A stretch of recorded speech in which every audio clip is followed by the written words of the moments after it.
Hello everyone, আসসালামু আলাইকুম। আশা করি সবাই ভালো আছেন, আমরা সবাই ভালো আছি। আজকে বিকালের খানি শেয়ার করা মনে হয় ভালো ফাইন আমার কুকিং ভিডিও লাইক কমেন্ট হইলে সাথে আছেন, থ্যাংক ইউ আপনারা সবাই রে।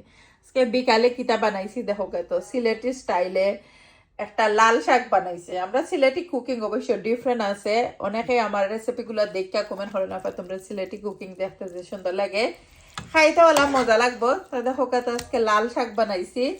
আর লাল শাকটার রেসিপি দেখতে হইলে ইউটিউব চ্যানেলে দেখতে হইবা সুভাষ ব্লগ ইউকে, দেখতে একবারে ভুলবা না।